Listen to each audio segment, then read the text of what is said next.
From Oscar Smith High School in Chesapeake, WHCS Cable Channel 5 presents the Eastern Regional Championship game between the Hampton Crabbers and the Deep Creek Hornets. Tough call for the kicker if it gets down to that. Artie Powell, under pressure, steps up in the pocket, lobs it to the end zone. D. Harrell! In and out of the hand. It's ruled a touchdown. D. Harrell makes the catch.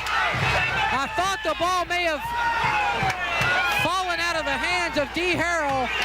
They said he had it long enough for the touchdown reception. And the Hornets are on top, and the Crabbers are sprawled out on the field in disbelief. And that's the way it looked last year. I'm Tim Cole along with Bob Hintz. I've looked everywhere, Bob. I don't see any flying saucers anywhere. No flying saucers here tonight, Tim, but there's a lot of people trying to get in, and it's been a parking lot, as you know, out there trying to get in. Well, this is the championship game of the Eastern Regionals. It's a repeat of last year's finals. The Deep Creek Hornets were undefeated then. They won on that very controversial final play of the game. And believe me, Hampton has had no problem remembering what happened last year. And I'm sure Mike Smith didn't have to remind a single player. Well, he sure didn't have to remind anybody, Tim. And one thing for sure, Hampton is a much better defensive team this year than they were last year. They were young, they were learning, they gave up some points, they could score points. This year they can score points, but they can stop you. And they held Dyer last year. They held him to under 100 yards, which is really hard to do. He's a fine running back, but Hampton's really strong this year. Well, I tell you what, besides Dyer, you've got to stop Artie Powell, the quarterback for Deep Creek. He is a fine-looking quarterback. He not only passes and runs the team well, but he can run with the ball as well. He's a big kid, and he passes the ball well. He's not thrown as many passes this year. Of course, when you got Dyer who can run the ball and get a couple of 100 yards every game, you don't need to put the ball in the air. Let's talk about the Hampton Crabbers very briefly. Ronald Curry, I should say, he likes to be called Ronald, and of course Chris Ricks and a lot of the rest of the Hampton team. They're going to be up for this game tonight. Oh, they really are, and not only those two young men you talked about, but you have to look at that offensive line. They've done a great job all year, and in the defense, I'm just really amazed at the growth of the defense this year. They have just gotten better and better every game. They've known they've been in a playoff situation since game one, and they have responded. Well, right now we're going to go back in time. Bob had a chance earlier to talk to the head coach Carter of the Deep Creek Hornets. Bob Hintz with Coach Jerry Carter, the Deep Creek Hornets. Coach, congratulations on a fine season so far. Undefeated. I know it's got to make you feel good. Well, Bob, you know, we've got a great bunch of kids, good coaches, and a very loyal fan support, and we've, I think, got things rolling pretty well at Deep Creek. Yeah. Well, it always makes it nice when you have some coaches that are on the same page as you're on. I know you're coming up against the Hampton team last year. You guys put a lot of points on the board. Do you expect the same thing this year? No, I think that both Hampton's defense and our defense has improved a lot. We are a little quicker than we were last year, and I know I've seen Hampton on several films, and obviously they're a lot better. I know their numbers. They've not given up nearly as many points. And Mike Smith is the kind of coach that, you know, he's going to play good defense. And I think last year he was a little young there, but it'll be, I think, a lot low scoring. I'm not sure how low it's going to be, but it's not going to be in the 40s like it was last year. Well, I didn't think it would be, but I don't think my heart can stand that anyway. Well, that was quite a game last year. Tell me just a little bit, if you can, about your big fullback, Dyer. Well, you know, Deion's a big kid. He's, I think, probably the most coachable kid I've ever worked with in my 20-plus years of coaching. He's a real team player. He's not an eye player. He's a team player, and he's willing to do about anything that you need to do to win. And you know, in order to do what we got to do, we got to establish Deion inside. We got to be able to run inside with Deion. If I'm sure that Mike has told his kids they got to take Deion away, and so, you know, it's just going to be a battle, I guess, of wills now. Who's gonna give it up first? But, you know, we're going to run the big man inside and just keep pounding and hope we can break something with it. Well, listen, congratulations on a fine season. Yeah, Good luck to you tonight. Okay, thanks a lot. Good enough. Of course, Coach Carter has a great ensemble again this year. This kid, Dyer, he is something. Deion Dyer, he is tough. I watched the game between Kecoughtan and Deep Creek, and as you did as well. You don't tackle this kid around the shoulders. You will not stop him up high. You've got to take his legs. Well, the what the coaches say is you got to take his wheels out from under him. You hit him low, take his wheels out from under him, and you can stop him. You hit him high, he will carry you, and it's going to take more than one person to bring him down. If you hit him high and you bounce off him, he's a big, strong kid, 240-some pounds, and he's a horse when he runs the ball. Well, the Hampton High School team is also a horse, and it ought to be a good one. Bob, I'm sorry, but Mike Smith didn't have a chance to talk with us. Right. His team and him, they got here late. They got stuck in the same traffic jam I did, so unfortunately they were unable to talk with us. We'll be back with the starting lineups for tonight's championship game after this brief timeout. Tonight's game is brought to you by sponsorships of the following. Zoom's Sitco with 5 friendly Hampton locations. By Hampton Chevrolet in Hampton. By Forbes and Broadwell, attorneys at law, along with Lifeline Fitness Center. Up for your next print job, called Gear Up. And in part by Wood Funeral Home, where the funeral director is Richard Pulley. All right, we're set to go. We've got Mick McCullough is the referee for tonight. He is wired for sound, so we will be able to pick up his comments and commentary throughout the ball game, and hopefully we'll get a word in edgewise. Well, I tell you, Mick does a great job, and we do appreciate him doing this for us tonight. We've got a chance. We'll show the rest of the officials up there before we get to the starting kickoff here. And we, of course, have the A-team on hand for this big rematch. If you watched last year, there you see Mick McCullough is the referee. The umpire is Don Klemensick. Tom Chisman is the linesman. The line judge is Gary Roby. And Ray Sperrier is the back judge for tonight's contest. I started to say last year's game, of course, was a incredibly well-played game. It was a high-scoring game. 48-42 was the outcome of that game. And, of course, Deep Creek won with a controversial last-second pass completion. Yours truly was on hand. We were there with the Channel 23, group out of Chesapeake. We want to welcome those of you in Chesapeake and on the south side to our coverage of tonight's contest, as Channel 23 is off doing the Indian River, Indian River and Green Run, I believe it was. Yeah, I think that's who it is. The Division 6. So we're sharing some of the duties, and again, we welcome Chesapeake Schools, Channel 23, to our broadcast for tonight's contest. The Hampton Crabbers are only loss on the season, a opening season 4-point loss to the Kickingham Warriors, a team, of course, that Chesapeake defeated last week. Deep Creek defeated last week to get to this championship game. And, of course, the Hampton Crabbers defeated Granby 28-0 to reach the finals of the Eastern Regions for the second time in 2 years. You see some of the team from Hampton getting ready to come across the field. Bob, that's Donnie Green on the left there. In the middle, that's 21, Chris Ricks, and number 77, Big Marcus Smith. And Donnie Green, of course, was our player of the game last week. Hey, along with Darryl Smith, we had double players of the game last week. Now for the Deep Creek Hornets, number 30 is Darryl Husky. Number 60 is Andre Thomas. 55 Smith, Mr. Ricks. All right, is Kevin Parker. Mr. Dyer to Mick McCullough. Mr. Parker, Mr. Husky.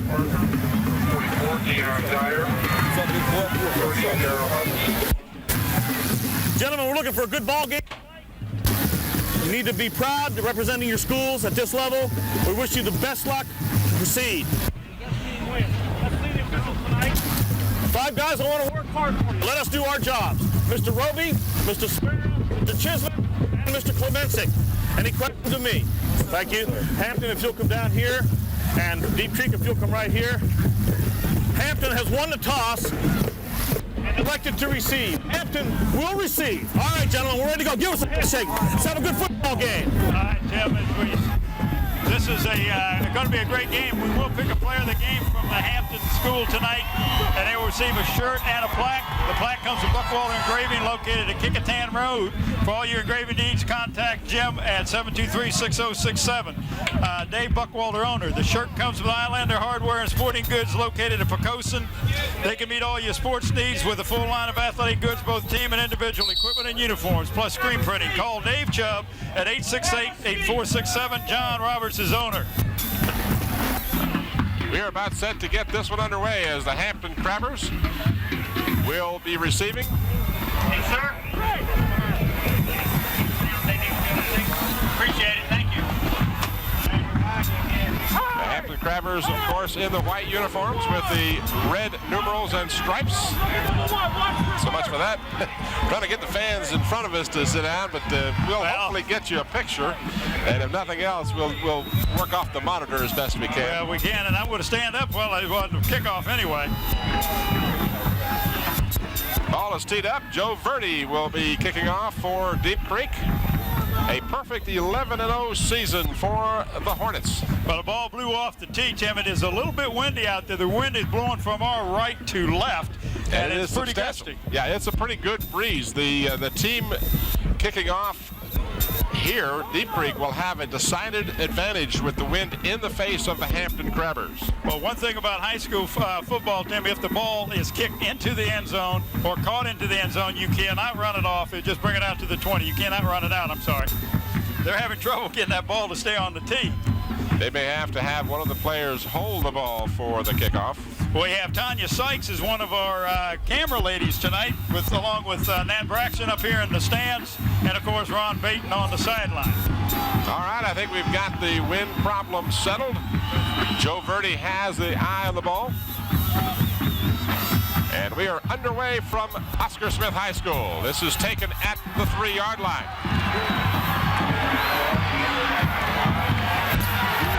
I believe he did not quite get back to the 20-yard line. Trying to pick up the young man who returned that kick. There's your offense. All right. I believe you're the man on the offense. Lively is the center, Goggins, Massenberg, the guards, Green and Smith are the tackles. In the back, tight end, Blizzard, split in Crawford, flanker, Aman Hawkins. In the backfield, we have Smith, the fullback, Ricks, the tailback, and Ronald Curry at quarterback. Curry drops back, wants to pass on the opening play. Downfield, has a man wide open, and he is unable to hold on to it at the midfield stripe. A good defensive effort to bust up that play by Deep Creek as Bobby Blizzard out on the pattern looked like he might make the grab. It sure did, Tim. That was a well-thrown ball into that wind. Good defense on that play. As we get a chance, we'll look at the Deep Creek Hornets defense. Well, we'll do it after this play. 2nd down and 10. Just underway from Oscar Smith High School. From the 18-yard line. Curry, again, play action, wants to pass. Throws for Blizzard. He's got him this time. And Blizzard completes the pass at about the 35-yard line. He's driven out of bounds, but not before he gets the first down. Bobby Blizzard is open, and go ahead, Tim. All right, Griffin and Peel are the tackles. The ends are Thomas and Cuffey. For Deep Creek, the linebackers, Parker and Verdi, along with Martin and Miller.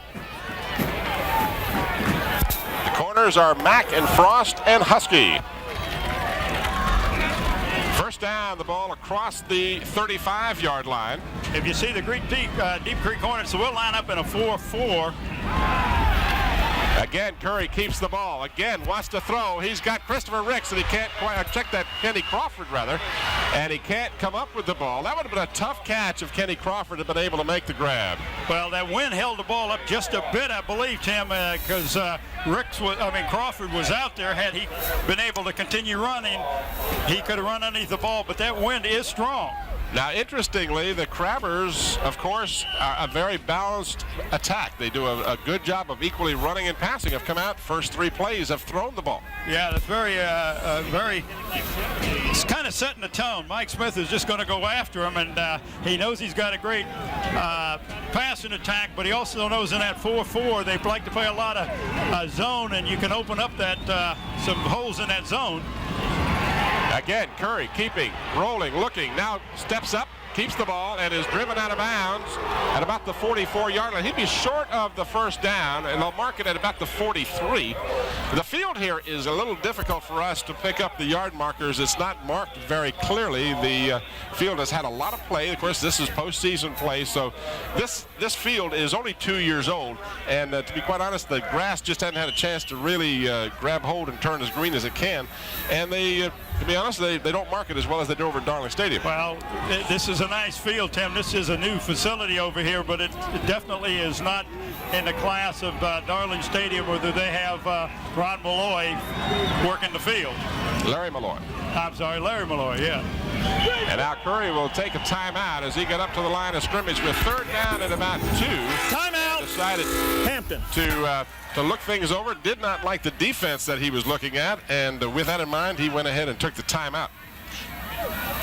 Zoom's Citgo, 5 convenient Hampton locations. Again, we are very thankful to have Zoom supporting Channel 5 football right here on WHCS. And again, we welcome those of you in Chesapeake on Channel 23 for our coverage tonight. I'm Tim Cole along with Bob Hintz. As you look into the Hampton huddle, that's Ron Curry, and right in the middle of your screen is head coach Mike Smith. Well, Tim, I think what they tried to do that time really was try to draw them offside on a staggered count, and if they can't draw them offside, they will take the timeout. Mike will call a play from the sideline, 3rd and short, and let's see what happens. We want to also mention that Gear Up Printing is another one of our proud sponsors of Channel 5 coverage of high school sports. All right, 3rd down and 2 for the Crappers. I formation, wide receiver left and right. Curry play action, rolling, looking, has plenty of running room. He'll get the first down and then some. Gets by one tackler, still on his feet, all the way down to the 35-yard line of Deep Creek. Well, he sure gave a limp leg, because the tackler sure thought he had him, one of the Deep Creek backs, and he just gave him a limp leg. But that rollout, Tim, he is wide open on that rollout. Ronald Curry, one of the best athletes to come down the pike in a number of years, just a sophomore, but he plays with the finesse and the savvy of a senior. This young man just has done a tremendous job. Of course, those of you on the south side remember him very well last year in that championship game against Deep Creek. Just 2 interceptions all year for this young man. Now Curry takes time to pick up his mouthpiece, look like. Again, rolling, looking toward the end zone, still has the ball, unloads, and throws behind the intended receiver, Blizzard, who had gotten down inside the 20-yard line. And again, a tough play as the pressure from the Deep Creek Hornets caused Curry to throw that ball behind the intended receiver. Well, that's one of the first times that he's been pressured behind the line of scrimmage. Deep Creekers running some people in. They're going to try to keep some fresh linemen in there, because they're going to feel like they're going to be chasing Ron Curry all night tonight.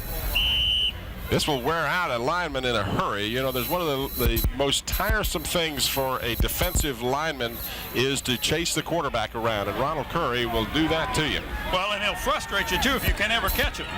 9:22 remaining in a scoreless first quarter. Hampton with the initial possession of the ball game. Curry, play action, gets away, still on his feet, stumbles, and now will pick up yardage of about 3 yards before he is buried by a host of Deep Creek tacklers at about the 23-yard line. And you're right, he did stumble a bit, or he may have picked up some extra yardage, but it's hard to make any moves while you're trying to get your balance. Now this is about what I would call 4-down territory for the Crappers. They have a young kicker. This young man, Shepard, has come on late in the season, but he really doesn't have the distance to kick the field goal from this range. So I would suspect at this point that we would see the Crappers, if they don't get it on 3rd down and 7, I'd see them going forward. Well, Tim, and you have to understand he is kicking into a pretty stiff wind. No question about that as well. And now a flag comes down, and we're going to have delay of game, a crucial penalty against the Crappers. Instead of 3rd and 7, it'll be 3rd and 12 for Hampton. Dead ball, delay of the game, offense. Repeat the down, 2nd down. Well, he said 2nd, Tim. It's 3rd, I believe, isn't it? Yes, it is. It is 3rd down, and referee McCullough very helpful with the microphone tonight, but we do have to correct you, Mickey. The side of the field that we are on is the Deep Creek side, and they are standing and stomping their feet. So if you're hearing a thunderous sound in your receiving, that's what that is all about. 3rd down and 12. Crabbers, Curry again. Now this time straight back to pass. Throws in the end zone. Has Hawkins there, and Hawkins bats the ball away. He actually became the defender on the play as Curry threw into about a 3-man coverage on Aman Hawkins. I sure did, and Aman Hawkins did a great job of becoming a defensive player on that play. There you see a good look at Aman Hawkins returning to the huddle. It will be 4th down now and 12, and as we had suspected, this would be a go for it down for the Crabbers. Well, I hear like we're kind of breaking up a little bit, Tim, and I don't know if that's just in our headphones or what, but hopefully it's coming across real good on the, no problem on here. That sounds good. All right, with 4th down and long, I want to correct myself. Mike Smith will always surprise you. Ronald Curry is in deep punt formation, but those of you that may not know this, he is the punter. But I would be amazed, and he is not going to punt the ball, or at least it appears he's not. He will not get the 1st down either, as he will be stopped after about a 2-yard gain. So the Crabbers, in what would appear to be a deep shotgun, or deep punt formation, however you want to call it, they were going to go for the pass or the kick. I'm not sure exactly what they were going to do, but they had a lot of options. I don't think kick was one of the options that they were going to do. He was either going to pass or run the ball. He had a lane open, but this number 73 for the Deep Creek made a great job of getting away from his tackle or his blocker. All right. Big Tim Griffin, just a junior. Dyer gets the initial call, and he'll pick up 10. Get a chance to show the Deep Creek Hornets offense and a Hampton defense. Let's look. So that I know which way we're going. You got a timeout to look at it. My time? I'll go ahead. My time. What'll make a difference? Okay, that doesn't matter to me either. Yeah. Well, let's go ahead. We got a measurement. We go ahead with the lineups. Nick McCullough is going to bring the chains across. It looked like he got about 10.5 yards on the play. What are you doing, Curry? And that's exactly what it was. He got the length of the ball. Ever see the Crabbers on defense? Okay, on defense, Murray and Smith for the guards, Green and Monroe are the tackles. At the defensive ends, the Groggins and Baycoat, the linebackers, White and Hollier. Defensive back, Hawkins and McKenzie, and safety is Ronald Curry. And we'll give you the starting lineup on offense for the Deep Creek Hornets after this next play. 1st and 10 for the Hornets. This is Dyer, and Dyer bounces off one tackler, off another tackler, and he's all the way down to the Hampton 44-yard line, almost another 1st down. Well, that's what we talked about, Tim, earlier. You got to hit him low. You bounce off of him, you try to hit him too high. And on offense, the Hornets, Norris is the center, Cuffey and Wingate are the guards. The tackles are Davis and Mincy.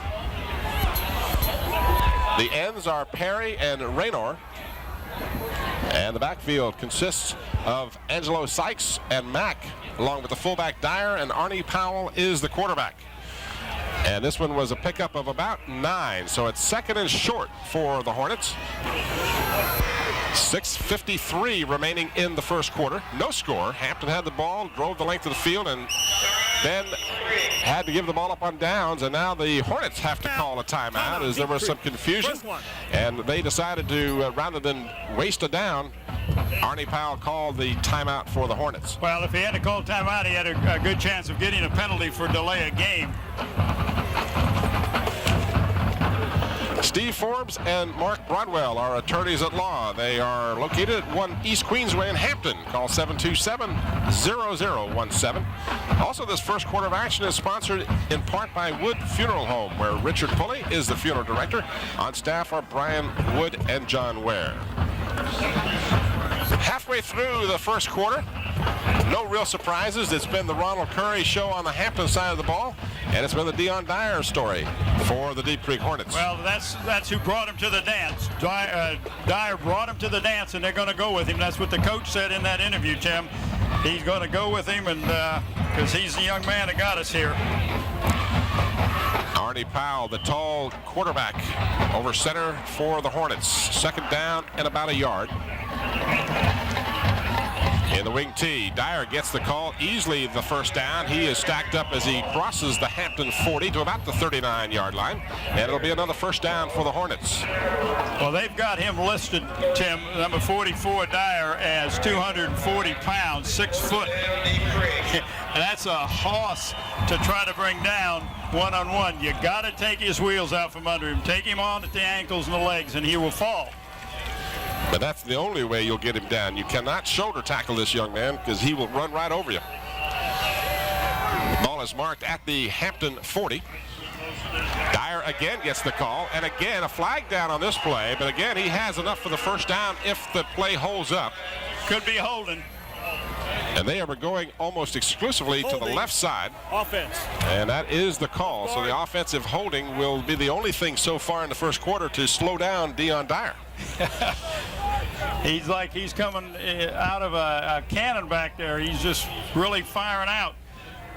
Kekatan kind of muscled him, as you saw it in the replay that we saw on Channel 5, and we appreciate Channel 23 doing that for us. But that was a great job Kekatan Warriors did. Holding on the offense. We'll repeat the down. Repeat the down. So Mick McCullough gives us the story. The penalty negates what would have been a first down for the Deep Creek Hornets. It remains first down now, but it's first down at about 17.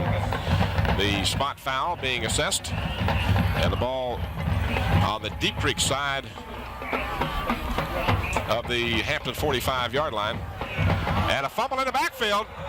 The ball is loose. And I believe Hampton may have recovered. We'll wait and see and let the officials untangle this. It looked like McCullough was pointing. No, there he goes. Hampton got the Well, it was either 15 Baycoat or it might have been 75 Donnie Green. I'm not sure which, but it was a scramble for the loose ball. It looked like they were going to do a double reverse in the backfield. Well, they were, and that's exactly what was going to play. I don't know if we have it on replay or not, but they fumbled the handoffs. And you wonder why they do that. They had such good success running Dyer, but big break for the Crabbers. So the Crabbers take over at the Deep Creek 47-yard line. Curry again with play action, rolling to his left, looking downfield, has Blizzard. Blizzard's got the ball at the 30-yard line and finally goes out of bounds at about the 27. So Ronald Curry continues to roll out and run or pass accordingly. This time, Big Bobby Blizzard is his receiver. Well, he had Bobby Blizzard in the flat, and then he had looked like Hawkins deep, or somebody was deep. I wasn't sure. He didn't pick up the number, but he picked the short man because he was wide open. Blizzard's got great hands. We've seen him take a couple balls away from people this year. So if you get the ball close to him, he'll come up with it. First down for the Crabbers. And Christopher Ricks gets the call, and he gets maybe a yard at most. Stopped at about the 16-yard line of Deep Creek. But check that. I'm sorry, that's the 20. Well, I can't even see the yard marker. It looks like about a 26. The 26-yard line, okay. I'm so spoiled, Bob, I can't even tell you. We got fans standing in front of us. We've got the players standing in front of the yard markers. So forgive me if I was off on that one. On the option, the pitch. This goes to Ricks. Ricks tries to cut it inside. He gets across the 25 down to about the 23-yard line. And it'll bring up a third down and a long 5 for the Crabbers. Scoreless first quarter, something that was not the case last year as these two teams met. They put a ton of points on the board, 90 points last year between the two teams.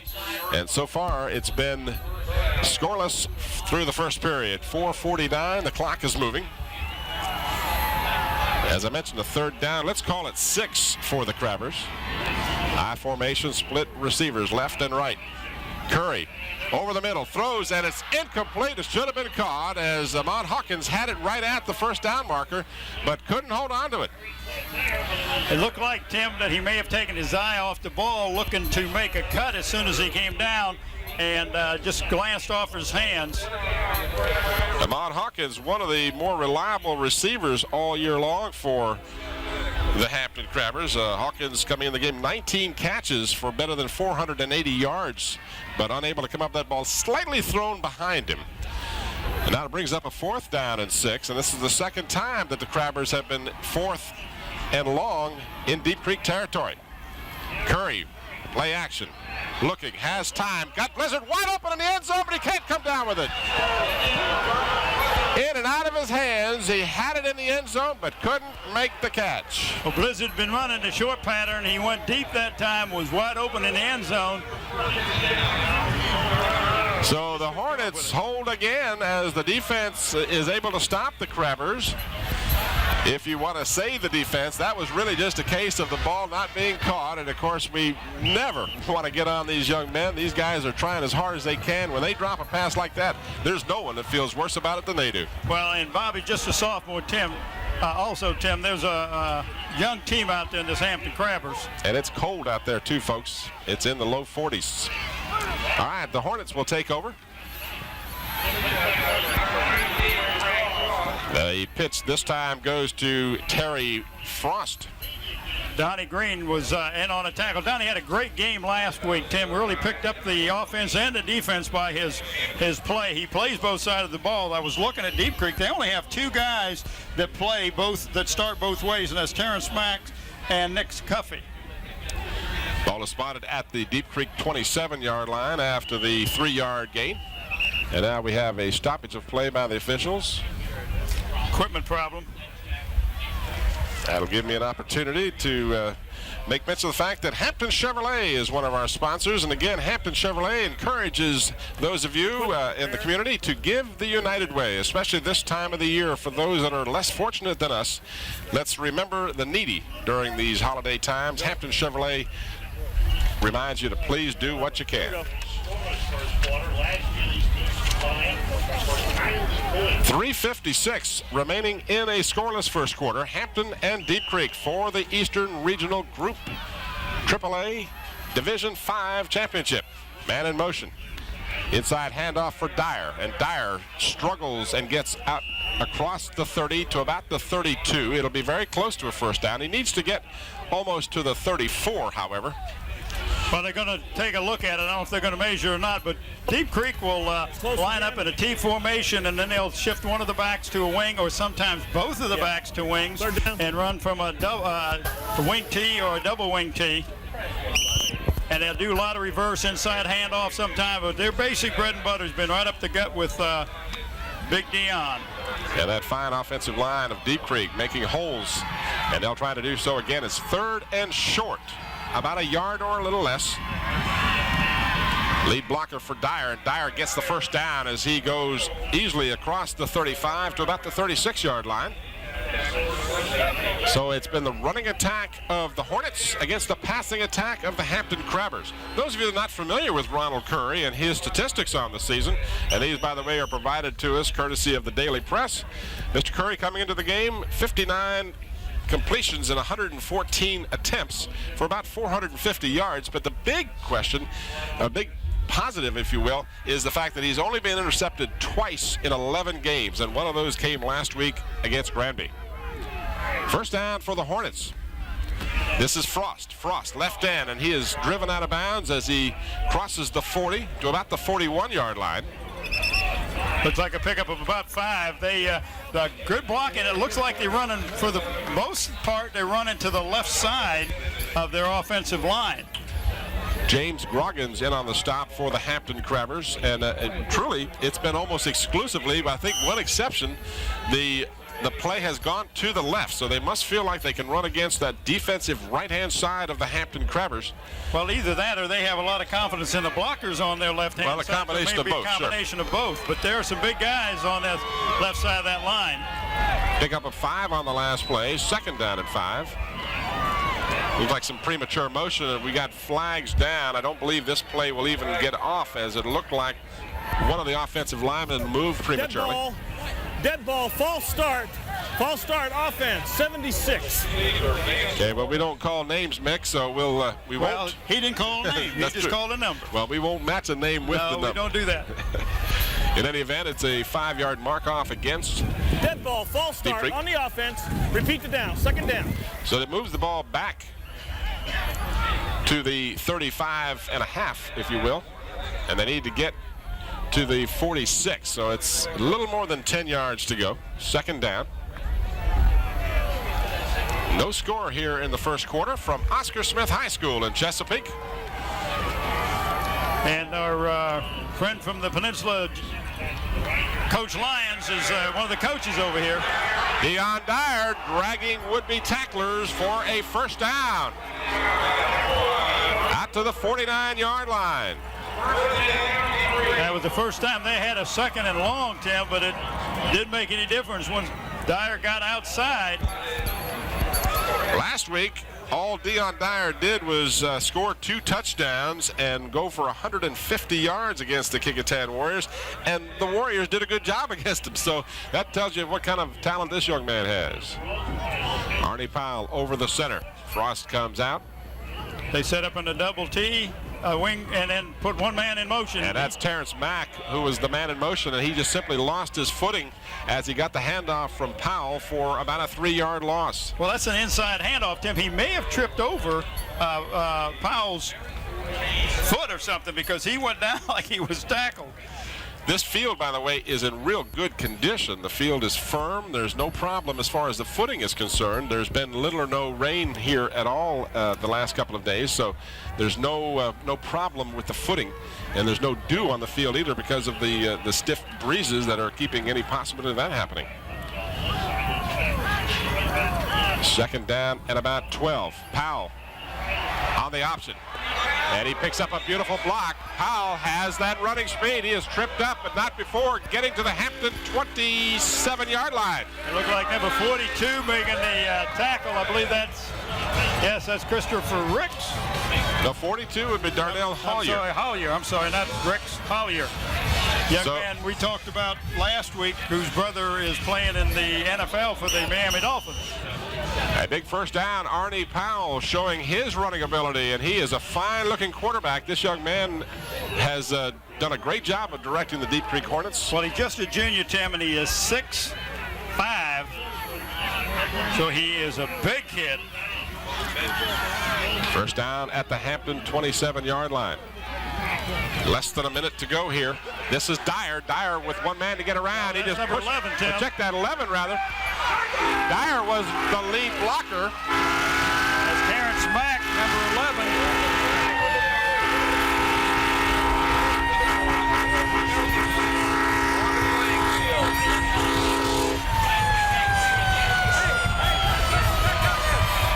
So Terrence Mack gets the touchdown, but there's a penalty flag down. Same team. Multiple fouls. Both blocking below the waist.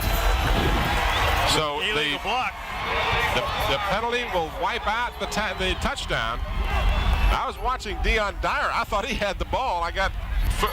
That and people standing up in front of me, I just couldn't see, folks. I'm sorry. Well, that's what I'm standing up. I know, that's what I'm going to have to do, too. If people stand up, I can't see.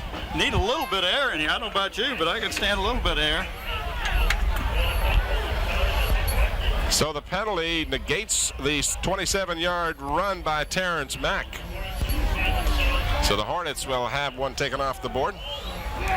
And this is a big penalty. This moves Deep Creek all the way back to the 38-yard line. Below the waist. On the offense, we had multiple fouls, 2 fouls. We took the foul from the deepest penetration of the foul, which will result in a 15-yard penalty. We'll repeat the down. So Mick McCullough has informed us there were in fact 2 penalties on the play, and the one that was most advantageous to the offended team, which was the Hampton Crabbers, of course, is the penalty that they took. And in any event, it negated a beautiful run by Terrence Mack for a touchdown, but that one will not count. Well, they put Dyer up front, up in the middle, up the middle.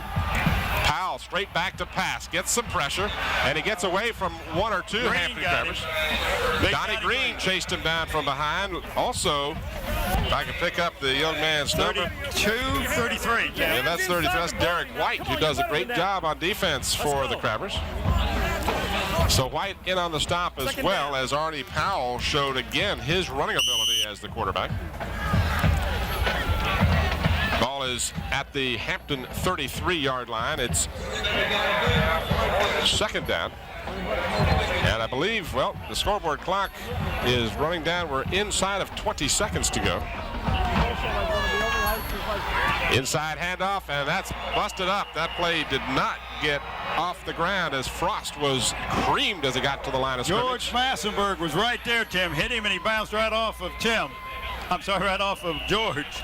And that is going to be the last play of the first quarter. And the referee will hoist the ball above his head, and they mark it at the Hampton 35-yard line. And when the second quarter resumes, it'll be third down and about 17 to go for Deep Creek. I'll buy that. And again, we want to remind everybody we are welcoming Chesapeake to our broadcast tonight of tonight's game, Channel 23. Of course, the fine crew over there at Channel 23 is doing the Green Run game. Indian River, yeah. Indian River and Green Run. So they, like us, can't be in two places at the same time, and we appreciate the opportunity to bring this game to you. And, of course, the fans on the peninsula, the winner of this game will advance to the state semis and will go to Northern Virginia to play an opponent to be named. And I don't know who the opponent is, but if they're winner there, if it's one of these two teams, they will come back to the east to host the state championship game. I believe it would be here if it's Deep Creek, or it would be Darling Stadium if it is Hampton, is my understanding. Although they may move that to Todd Stadium. I guess you don't want to have to have a neutral site. They've played them the last time that That's Hampton true. did, they played at the Darling Stadium. So if you're going to be at a class place, then you want to go to Darling Stadium. Larry Malloy will have that place ready to go. Grass will be green. He'll talk to it. He gets it to grow and turn green for you and everything. Hey, listen, a great Christmas gift. A membership to the Lifeline Fitness Center. Think about it. In Hampton, they're at 1816 Todd's Lane, Lifeline Fitness Center, one of our sponsors tonight. Third down and long for Deep Creek. Well, this is a passing situation. This young quarterback has not passed as many times as some of the other quarterbacks that he has faced, but you don't have too many times if you don't end up in the third and long. But they're going to run the option. On the option. And the ball is loose. The ball is fallen upon by Deep Creek. I believe they did, in fact, recover. 19 got it, Tim. Looks like Teray Frost. So Frost recovered the loose ball. But nonetheless, it will bring up a fourth down. And again, on two similar situations, we saw the Hampton Crabbers go for it on fourth down. And now we'll see Joe Verdi come in and try a long field goal if, in fact, that's what they do. Well, I think he's going to go into punch situation because he's going against that stiff wind. Tim, and he probably wants to try to pin Hampton as deep in their end of their field as they can. And if they don't get some players out there real quick, they may have a delay of game. Deep Creek having difficulty getting the right number on there. Looks like they do now. And Verdi standing at about his 40, or checking at the Hampton 46-yard line, will in fact punt the ball. And a fair catch called for, and it takes a Deep Creek bounce as it is down at about the 11 or 12-yard line. So again, uncharacteristically versus last year's game, no score yet as we are in the second quarter at Oscar Smith High School. Well, in my interview with Coach Jerry Carter, he said he does not expect the as many points scored this year as was last year. He says both teams better defensively, and I know for sure the Hampton team is better defensively. Part of our sponsorship here in the second quarter, Gear Up Printing, and we want you to call Gear Up Printing at 827-8277 for all your printing needs. Ronald Curry at the helm, sends Blizzard along with Hawkins wide to the left. Handoff. Check that play action rather, and again Blizzard, the intended receiver, almost intercepted, as making an excellent effort was Darrell Husky. Almost came up with the ball. That would have only been the third interception of the season for Ronald Curry. Well, they've run Blizzard from a slot or a split end rather than from his tight end position, which is a different look that Hampton has thrown out against the Hornets tonight. If you joined us late, the Crabbers have had two opportunities in Deep Creek territory and have come away with nothing. And now Deep Creek just a moment ago doing the same in Hampton territory, and Hampton has the ball for the third time. Again, second down and 10 from their 12-yard line. A play action. pass. Completes, first down, as the Crabbers have it all the way out across the 30-yard line. That looks like Daryl Smith coming out of the backfield, Tim.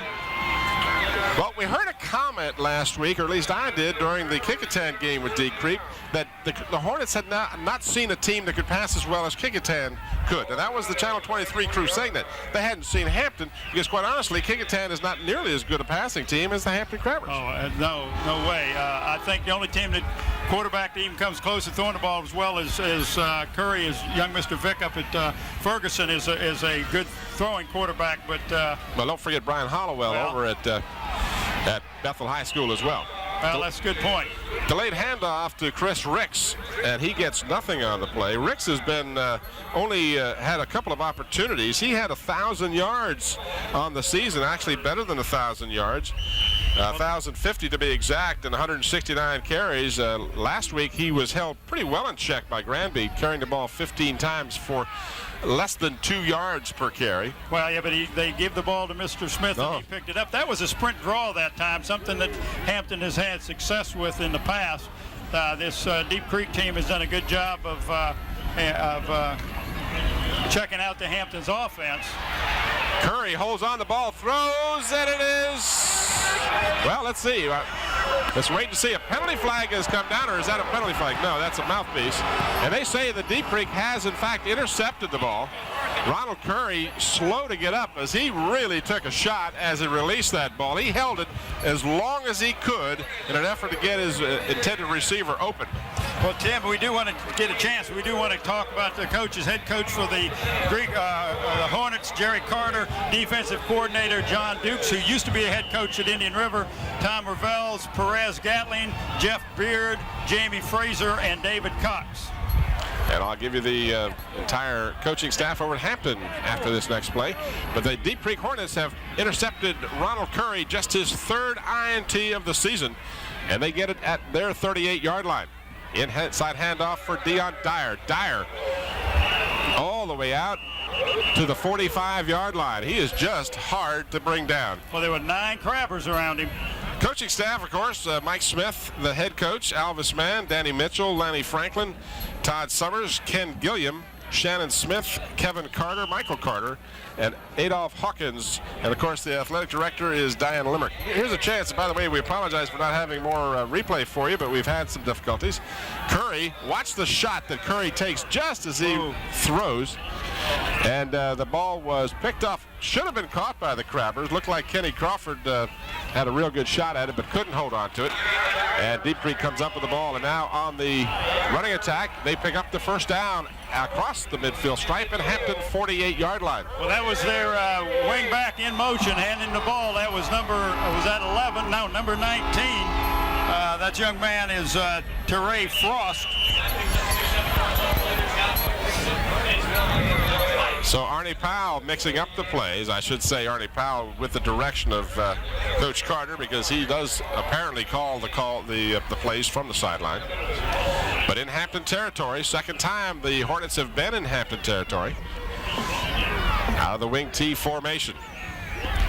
Straight handoff for Dyer, and Dyer just carries tacklers down to the Hampton 44. And Ronald Curry had to come up from his safety spot to finish off the tackle. Dyer hits, twists, turns, and just keeps running forward and backwards.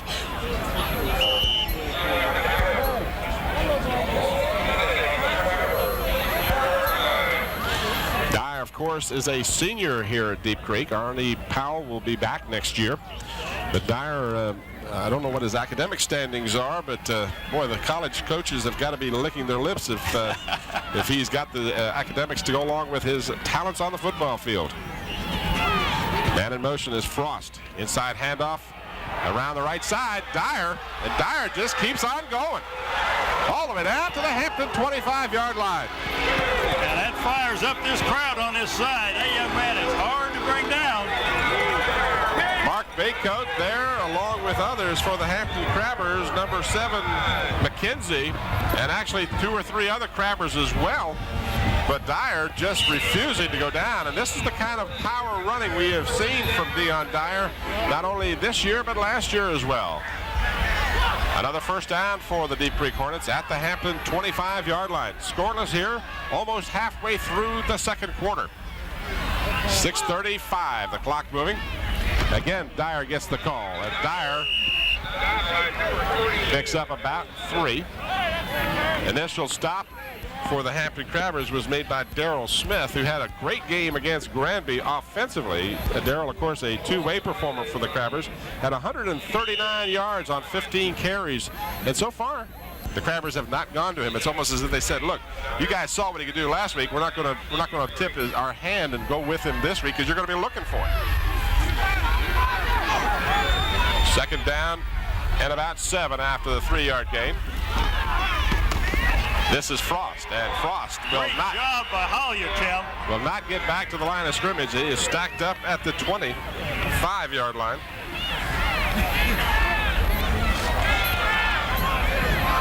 Frost, just a junior for the Deep Creek Hornets. And young Mr. Hollier, just a sophomore. So the 25-yard line is where they'll mark it. It's third down and long now. Third down and about, well, let's call it 10. They gained 3 on the first down. They lost it on the second. Powell just getting to the huddle from the sideline. Well, this is where you might look for a rollout, the quarterback rollout. And in motion is Frost. Right, Straight back pass. A lot of time, and he throws. It is incomplete, almost intercepted by the Crabbers. Ronald Curry had a good shot at it at about the 5, but couldn't come up with it. Well, right through the hands of Ahmad Hawkins, Tim, number 9. It went right through his hands. But in all fairness to him, there were people in front. He couldn't watch the flight of the ball.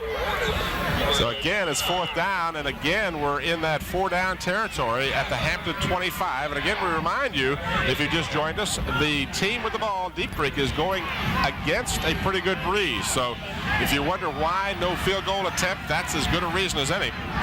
Fourth down and 10 at the Hampton 25-yard line. Wing T formation. Take the pitch, the throw out in the flat. It is incomplete. It could have been ruled a lateral, and that's what Hampton thought it was. And the Hampton coaches are beside themselves. Well, it didn't make any difference. The ball goes over to them anyway. Well, it does make a difference if you're the Crabbers and you pick it up and go 70 yards. Yeah. But apparently the ball was ruled to be a forward pass in any event.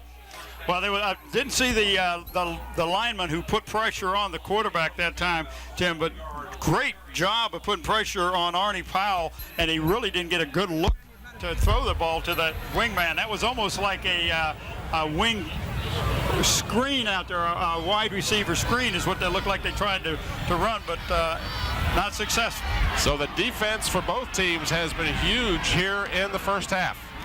Ronald Curry still has the ball, throws and completes the pass to Blizzard at the 40, to the 45, to midfield. He is still on his feet and finally is taken down at the 49-yard line of Deep Creek. Well, just a sophomore, Tim, and the coaches are real high on young Bobby Blizzard. He is just getting better and better every game since the first game. 6'5", 212 with good hands.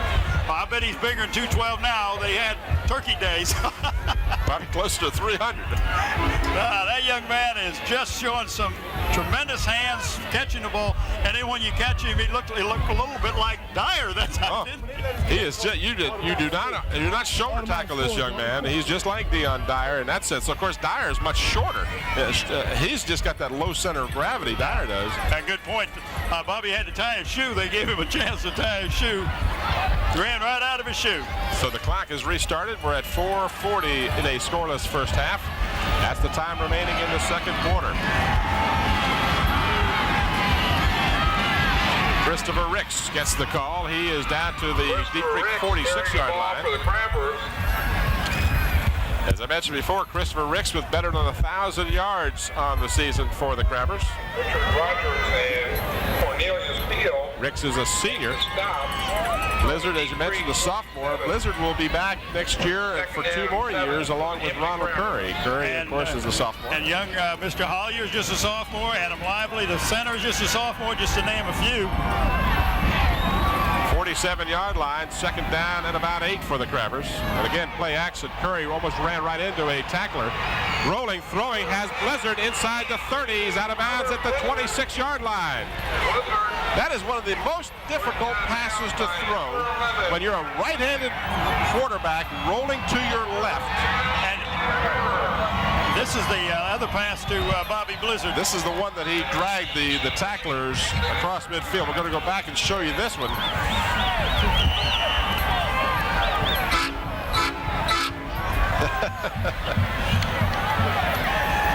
And here you can see him, a nice catch right there. It looked like he might throw the ball to Darryl Smith, who was wide open, but here you see him, he gets hit at the, I can't even see what yard marker it is. Back to the live action. Play action fake. Curry looking in the end zone. Throws. Touchdown. Nice catch. Well covered in the end zone. You have to look around for flags. I don't see any. Tim, I don't either. That looked like, what, about a 28-yarder, 27-yarder? Was Mr. Killen have over there? We do thank Bob Killen for his statistics. 26-yard pass. And the reason I said about the flags, because last week a flag came out of nowhere in the Kickintan Deep Creek game. I think someone from the bench threw that one, but we'll get into that. On to try the extra point, and it is blocked. So the extra point try is no good, and that could become a big factor later on. In any event, the Crabbers have drawn first blood.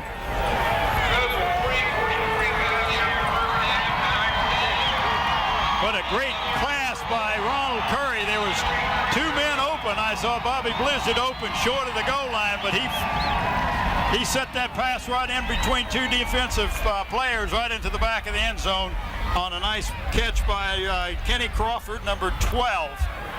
I couldn't see the number, Tim, so I wasn't going to say who it was. At first, I thought it might be 32. Well, that's my exact sentiments. I thought it was, but I couldn't tell. Yeah, Mr. Mike Teach, the Pulitzer Prize-winning journalist for the Daily Press. I got to ask him about that during halftime. So the Crabbers have gotten on the board first with 3:43 remaining in the first half, as the defenses to this point have been outstanding for both teams, although they have, the old proverbial bent but not broken. They've allowed yardage by the other team. Dyer has been unstoppable inside the 30s, but when they get down inside the 30, then both teams have had difficulty to that point. Now the Crabbers are going to take a timeout here. The kicker wasn't out there, and you're going to get a delay of game if you don't do something. The kicker may have been hurt on the block punt, I don't know, or block extra point. Hampton Chevrolet reminds you that it's that time of year, not that there is a time of year to be generous, but during the holiday season, they invite you to be sure and give a little bit more. Give the United Way. Hampton Chevrolet in Hampton, Virginia on West Mercury Boulevard. Also want to remind you that Zoom Citgo sponsored the first Eagle Award for academic excellence in athletics, and they plan to make that award again this year to athletes with the highest GPA from each of the Hampton City High School football teams. Zoom Citgo. Darnell Hollier is going to kick off, Tim. So Hollier will do the kickoff for the Crabbers. It will be with the wind, but it's a short kick. And it is going to go out of bounds at about the 24-yard line. Well, the reason there was no penalty is because a Deep Creek Hornet tried to catch the ball, touch the ball, or whatever. Once it was touched in the field of play, then the ball was a live ball. And otherwise, the ball would have come out to the 35 or the 40-yard line. 35, generally. I think, is where it comes out to. So the Crabbers get a bit of a break there as they mark the ball at the Deep Creek 24-yard line. Well, they've got 3:43, and they do not want to go in at halftime behind. 2 timeouts remaining for the Hornets. But again, they are not the type of team that puts a lot of points on the board, generally speaking, by passing the ball. They will just jam it down your throat all night long, and they've got about 77 yards to go for a touchdown here with 3:43 remaining. Inside handoff goes to Dyer, and Dyer is held to a 4-yard gain, and that's a moral victory of sorts. Well, it really is. He was hit and stacked up, and then he was gang tackled. And he only picked up, Tim, I don't know if he picked up 4. It looks more like 3 to me, but that was one of the better jobs the Crabbers have done defensively. And, of course, nothing will fire your defense up any better than when the defense does something. Clock continues to move. We're down to a little more than 3 minutes to go in the first half. Second down and 7 for the Hornets. Well, they got 66 in the backfield. Yep, they put him in there as a lead blocker many times. This is Dyer, and he is stacked up at about the 29, maybe the 30-yard line. It'll bring up a third down and 4 for the Hornets. Artie Powell looking over to the sideline. The play coming in from Carter, the head coach. Well, the clock is running, but it will stop. They've got 2 timeouts that you alluded to, but they will also stop if they can get a first down. But this is a big play for Hampton, because if Hampton can hold them here, that'll force them to punt. And you know Hampton can score quickly. Powell gives to Dyer, and Dyer will not get the first down. He is tripped up by Mark Baycoat, amongst others. There's Donnie Green in on the stop as well. I tell you, Donnie Green is an inspirational leader on that team, both offensively and defensively. So the defense holds, and that's one of the few times they have prevented Dion Dyer from getting the first down in a running situation. And they are kicking into that stiff wind, Tim. Clock continues to move. Ronald Curry will be the lone deep back for the Crabbers. Joe Verdi will be on to try the punt, standing at about his 18-yard line. Gets a good snap. A little bit of a rush from the Crabbers. Kick is off the side of his foot, takes a Hampton roll, and is grabbed out of bounds at the Hampton 49-yard line by the Hornets. So the Crabbers, that ball kind of caught like a golf ball would, and when it hit the green, it spun backwards. Well, you know, the first kick did that way, but it was a Hornet right there to catch it on the bounce. This time it got by the Deep Creek Hornets and gave great position for the Hampton Crabbers, and we have seen them with 1:28, 1 time out, Tim. They've got plenty of time to put some points on the board. Clock will not start until the ball is snapped. 1:28 remaining in the first half. Crabbers leading 6-0 with the ball at their 49. One setback, that is Smith. Curry wants to throw, and incomplete. A diving attempt at the 25-yard line, almost good, but couldn't hold on to it. It looks like that might have been, let's see if I can pick up. That might have been Hawkins, Tim, and number 19. No, that was Christopher Ricks, number 21. Number 19 went for the ball the same time that Ricks did, and they ran into each other. That's Teray Frost, a junior. We're going to return to Oscar Smith High School for the conclusion of the first half after a brief timeout. So while we were away, a penalty has been assessed, a holding call against the Crabbers, moving the ball all the way back to the Hampton 36-yard line. On the option play, Curry keeping, has Ricks trailing.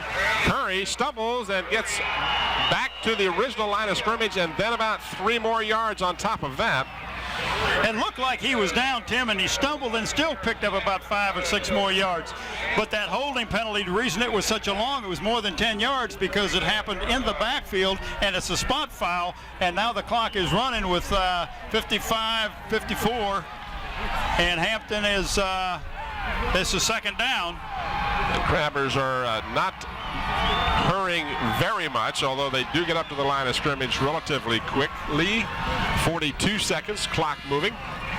Curry looking, has a man out of the backfield. This pass is thrown incomplete to Kenny Crawford at the 30-yard line. Again, just a little bit low.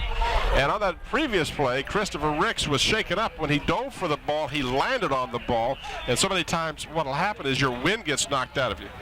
Here's the run just of the play before last when Ronald Curry on the option kept the ball and turned it upfield. And one of the problems we're having, we want to make you aware of the fact our slow motion is being handled by our director as well. He's doing a yeoman job at both ends. And he can't do both at once? Well, it's difficult because the slow motion machine is about 10 feet away from where he normally sits. Well, he's going to have to get his skates on. I think he has them. Oh. The Crabbers have those inline skates or regular. Crabbers have taken their final timeout here in the first half. It comes with a little less than 35 seconds remaining. As you watch Curry, watch this move as he cuts to the outside. He's going to get a hit, and it looks like he's going to go down right there. Okay, now that's the yard marker. Now watch, one. As we keep it rolling, he falls forward, still maintaining his balance. Well, that's about 5 yards right there. It looks like almost 7 additional yards after it looked like he was going to go down. I mean, amazing balance this young man has. Amazing athlete. And he, and if you're ready for this, folks, those of you who may not know this, Ronald Curry is as good a basketball player as he is a football player. Well, there goes the train. I guess we're close to the tracks on here. Is that the midnight special? That's the midnight special. And the Crabbers are hoping that it's going to pull out of here with a victory in about an hour or so. Got a lot of football to be played in the meantime, as we still have 35 seconds remaining in the first half. Crabbers 3rd down and about 7. Curry rolling, looking downfield. Wants to go deep. He does. He's got a man open. That's Hawkins. Oh, Touchdown. what a catch by Aman Hawkins. Aman Hawkins. I see no flags. 47-yard pass to Hawkins in the end zone in full stride. And you have a stunned Deep Creek sideline over here. They are sitting down and they are stunned. I did not know that's who he was throwing the ball to. I saw somebody else I thought was open. But Hawkins has got great speed. Tim, we saw him last week. He was limping a little bit, but it doesn't show like he's doing any limping tonight. 25.7 seconds remaining in the first half. A 47-yard pass from Ronald Curry to Aman Hawkins. Now they'll go for 2 after having missed the one-pointer earlier. Rolling, looking.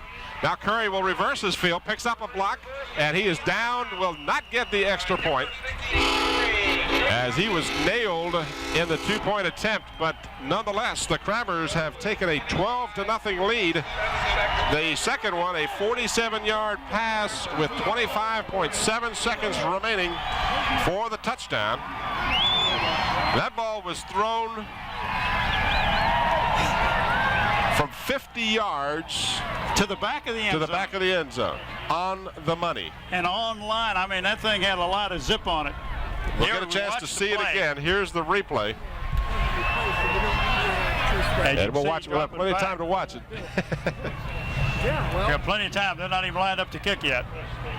He is rolling. Him roll. Yep. Now you can see he's got that moving pocket, which he's been using throughout the first half here. Notice how well he can square his shoulders, Timmy. Nice follow through, and that ball is right on the money. Got good air under it. Of course, he's got the, but that wind behind him does not seem to affect him. And here's Hawkins in the end zone, about 5 yards in, right on the fingertips. Hawkins between the goalposts for the touchdown. Over so his back hit, and the ball didn't come down first. Great job. If we can have our return back director, appreciate it. That was Hawkins' 14th touchdown of the season. Not yet. Not yet. Well, Scotty can't do everything. Well, I don't. He lost it, okay. Well, we'll figure that part out. We have no audio return, but we'll get it back. All right, the Crabbers with a short kickoff, taken at about the 33-yard line.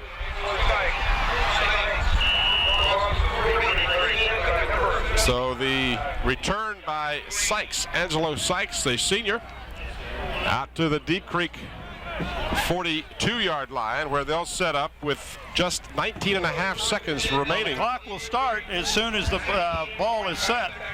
No, not until it's snapped, actually, I believe.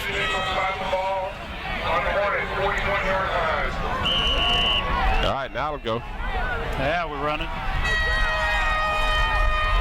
And in motion is Frost. Inside handoff, quick hitter for Dyer. He's going to get to the outside. It'll be a foot race. Baycoat is the only man in long. Well, he had another guy over there that might stop him. He does so with 4.3 seconds remaining.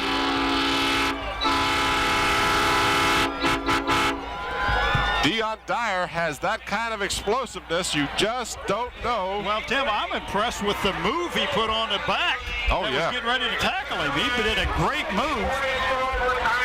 But they've got to call timeout, which they've done. That gives them one timeout remaining, but with 4.3 seconds, Tim, what do? You gotta kick a field goal into the wind, or you're gonna try to get a touchdown. Well, interestingly, the timeout has been called by Deep Creek, and the Crabbers have gone on the far side to huddle. And then some of the Deep Creek guys went over to listen in on their huddle. What are you guys going to talk about? Where are you going after the game? That's right. No, how was your turkey? Mine was great. Mine was great. Well, Dyer has put Deep Creek in a position to get some points here in the first half. It's been Crabbers 2 touchdowns, no extra points, 12-0. 4.3 seconds remaining in the first half.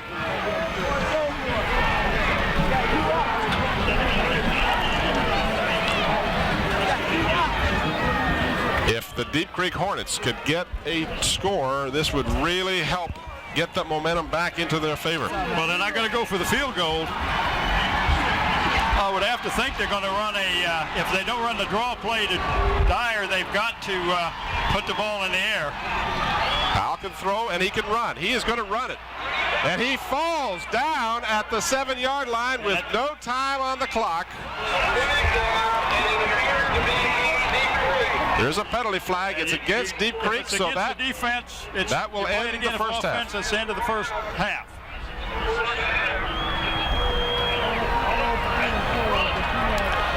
They are discussing the options with Hampton. Of course, Hampton will refuse the penalty. Holding is the call against Deep Creek. It's refused, and that is the half. I'm assuming that McCooley is talking. We don't pick up anything. We're not hearing anything. You're Well, I hear you, and I hear, what's his name down there at the channel 13? All right, we are at halftime at Oscar Smith High School. The championship of the Eastern Region Division 5. Hampton 12, Deep Creek nothing. We'll return to Oscar Smith High School for the third quarter of action after this brief timeout. You're watching WH Cable Channel 5, educational television for our community of learners.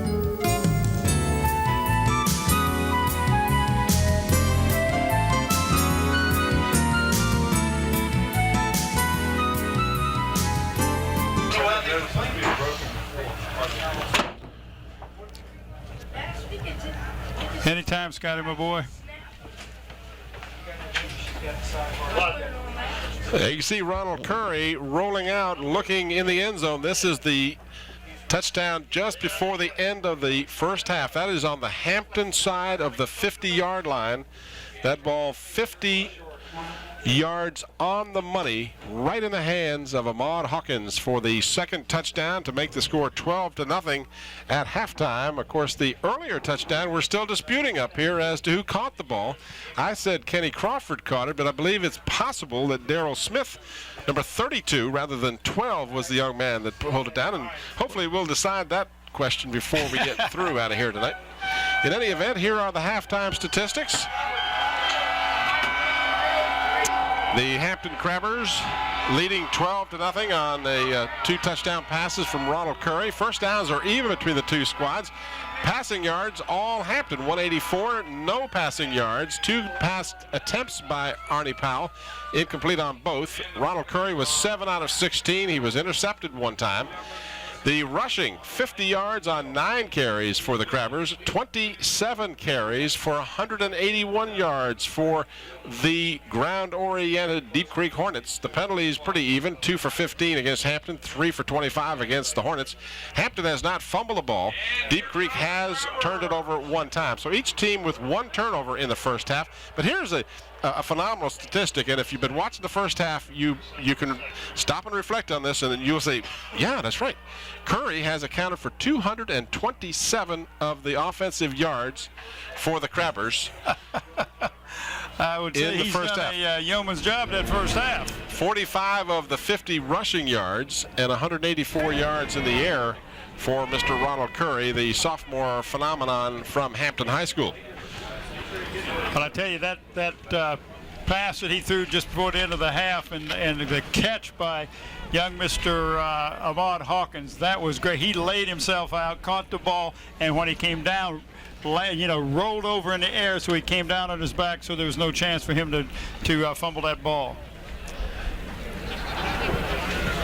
The Hampton Crabbers defense has been doing a great job as well. Now, I'll tell you that Dyer has done extremely well in the first half, and he has 15 carries for 150 yards.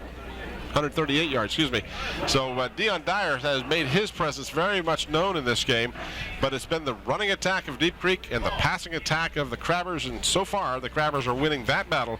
But 24 minutes remain in this contest, and don't go anywhere because this game is far from over. Well, it sure is, and Hampton will start off on defense. They will kick the ball, so I'm sure they'll take what wind there is to our right. They will kick with that wind going to the left for the third quarter. So that means Mr. Curry will be throwing into the wind during the fourth quarter. From up here, it looks like the wind has not changed that much. It's still gusting, but it has not seemed to affect Ron Curry passing the ball, whether it's into the wind or not. There were some balls that were passed. And I heard there's no train around here, but they'll never get me to believe that there's no train. The fact of the matter is that Hampton went right to the air immediately into the wind. I mean, right from the first time they had the ball, they threw against the wind. So the wind has not been a determining factor whether or not Hampton has decided to throw the ball. So we're having the ceremonial discussion at the center of the field. Mick McCullough, the referee, is discussing the various situations with the players. Of course, as you've already mentioned, the Deep Creek Hornets will have the ball into the wind to start the third quarter. And again, we want to welcome Channel 23 in Chesapeake to our coverage for tonight's contest. We're a little bit under the staff that we normally have. Jerome Young, one of our key camera people, is out. Of course, we've had some able substitutions. We're also working a little handicapped in the truck tonight. We're a man short there on the instant replay. Are you saying the Scotty's handicapped? No, not at all. I'm glad you not said that. We will pick a player of the game from the Hampton Crabbers tonight, and that player receive a shirt and a plaque. The shirt comes from Buckwalter Engraving, located in Kickintan Road. Dave Buckwalter, the owner. The shirt comes from the Islander Hardware and Sporting Goods, located in Pocosin. John Roberts is the owner out there. Well, this is the final half of the season for one of these two teams. The winner will advance to the Northern Virginia semifinals. They'll go up north next Saturday afternoon for the semifinals, and the loser is finished for the year. This kickoff is a good one all the way down to the 5-yard line. A great job that time by number 7 for Crabbers. Gaddafi McKenzie on the stop along with some other Crabbers. That was Terrence Mack returning the kickoff out to the Deep Creek 25-yard line, where it'll be 1st and 10 for the Hornets. Well, that's the first time we've seen the Crabbers kick deep in a long time, but you got that wind behind them, almost got it in the end zone. So the Hornets, led by Dyer with his 138 yards in the first half, and Artie Powell doing a great job of directing the attack. The handoff on the inside, that goes to Terrence Mack, who returned the kickoff a moment ago. And Mack picks up 4 yards out to the 29-yard line. Well, it'll be interesting to see what kind of adjustments both of these coaches made, because they do make adjustments during halftime. The Crabbers, of course, well, starting with the defense, their main job, of course, is to stop Dyer, and the Hornets came out, gave the ball to one of the wingmen. Well, there's no way that the Hornets are going to go to Dyer on every play, but I guarantee you he'll get it 80% of the time. Powell running and gets away from one would-be tackler and then gets out close to a first down. He's tripped up what would appear to be about a yard shy of the first down. Well, that was a great job of getting away. That was Donnie Green, Tim, that almost had him around the ankles. 34-yard line is where he got to. He needs to get to the 35, so it'll be 3rd down and about a yard. And who do you think they'll give the ball to? Well, I know who I would give it to. I know who I'd give it to. Young man Dyer almost scored a huge touchdown in the waning seconds of the first half, and he was stopped, and then Artie Powell couldn't get in the end zone as time ran out and preserved a 12-0 lead for the Crabbers as we go into the third quarter. This is Dyer, and Dyer is going to be very close to the first down. I believe he got it. His forward progress will get it by maybe a half a yard. Well, all he had to do was get across the 35, and it looks like if that is the 35, and I'm trying to catch my yard markers, and you're right, we are spoiled over at Darling Stadium. You have no problem finding them. Well, they're going to, in fact, apparently bring out the chains, but no, they've signaled first down, so we're all set. Got a shaken up player for Deep Creek. That is number 66, Brian Wingate, the junior, who is coming off the field rather gingerly. Yeah, he's got twisted an ankle or something, but Steve Verdi, number 51, goes in. I'm sorry. 10-10 left to go. I was trying to help you get it out. Had a brain freeze or something happened there. Just everything stopped, and I was in slow motion.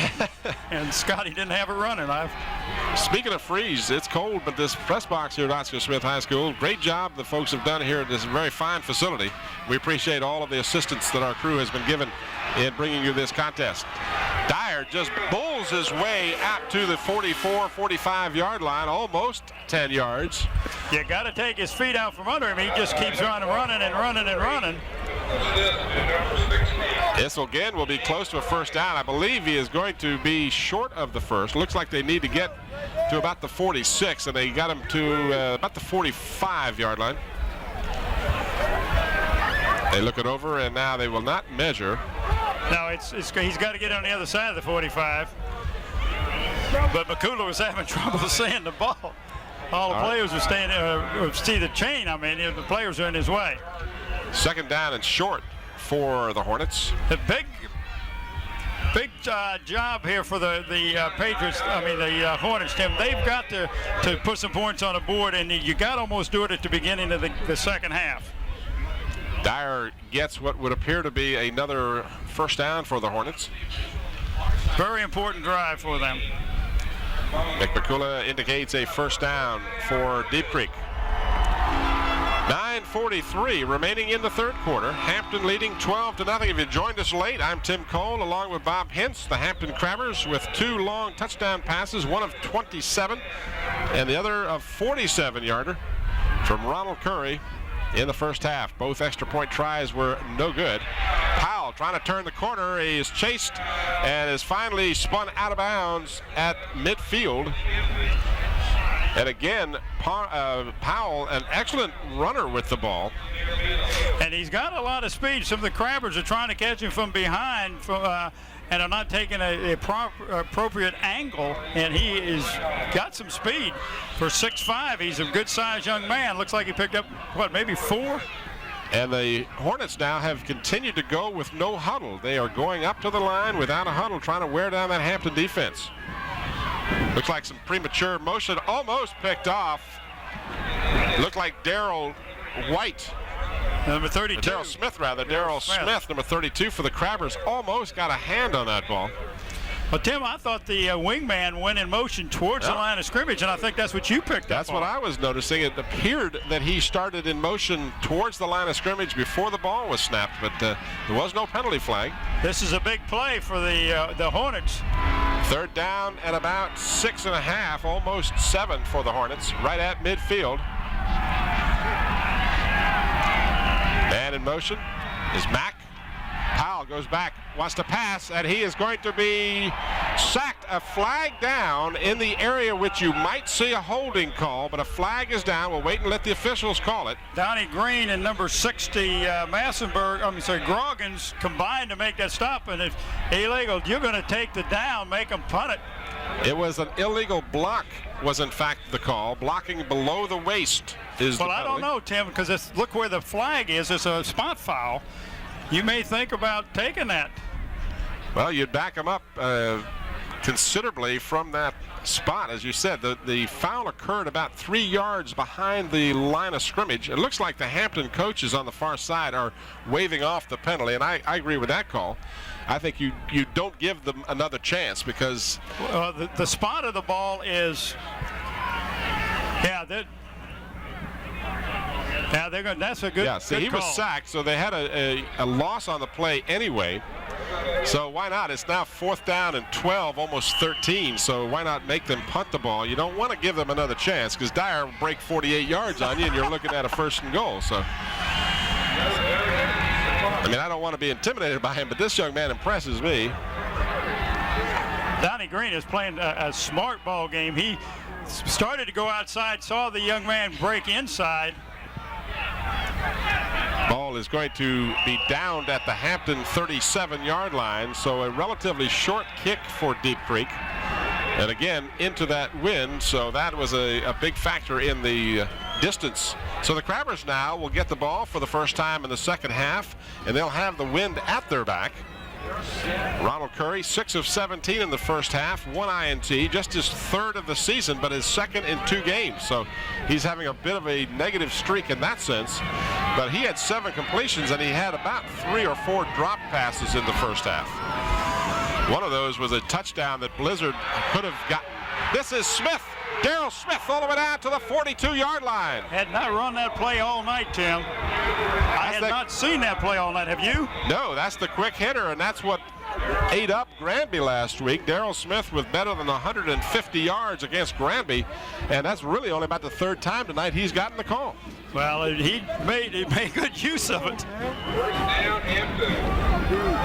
That takes the ball all the way down to looks like the 41. That, in fact, is Daryl Smith's first carry of the night. Play action. Curry gets away from a would-be tackler. Rolling, looking, throws. Got a man wide open. This is Blizzard all the way down inside the 10-yard line. Blizzard was so open, Tim. I think he wanted to know if he had taken a bath. He says, what do I stink or something? Nobody's on me. Great job of getting open and finding the open man, scrambling by Ronald Curry.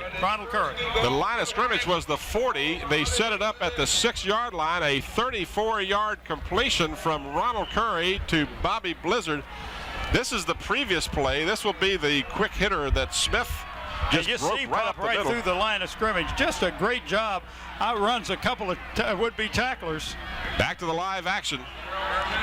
Smith up the middle again. And here you see the replay. This is the finish of the replay. Smith getting down to the 41-yard line. And now back to the live action. The Crabbers have the ball inside the 5 at about the 3-yard line. 2nd down and goal. Well, that was Smith on another quick handoff up the middle, picked up looked like about 3 yards. 2nd and goal at the Deep Creek 3. 7:25 remaining in the 3rd quarter. Hampton ahead 12-0. Curry rolling, looking, stops. Now reverses his field, trying to pick up a blocker. Looking in the end zone, throws, and it's incomplete. I believe that was Kenny Crawford. Or took that 21. Christopher Ricks. The intended receiver, a good pass, but it was not caught by Ricks.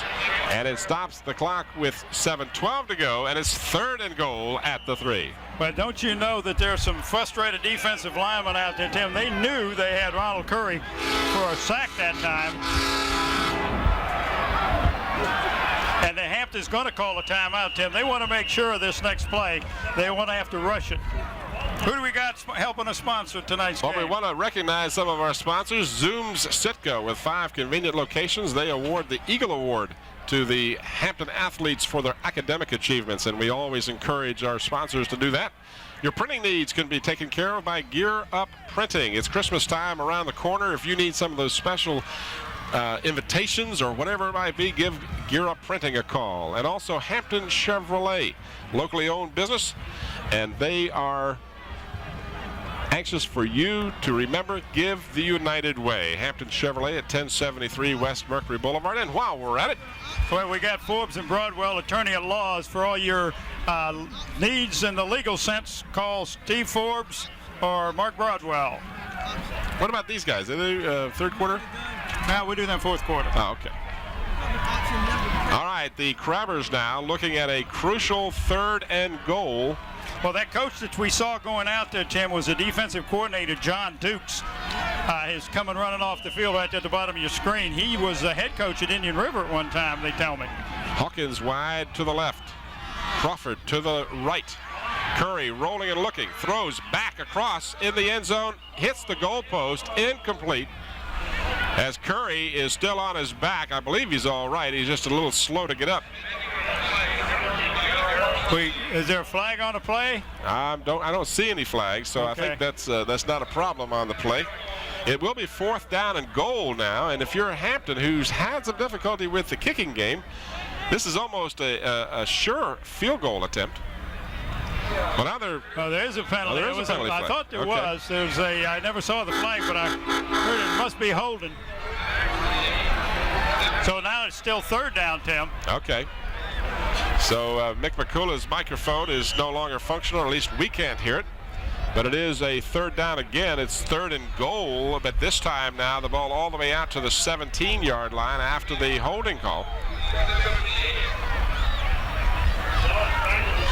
7:05 remaining in the 3rd quarter. Hawkins wide to the right.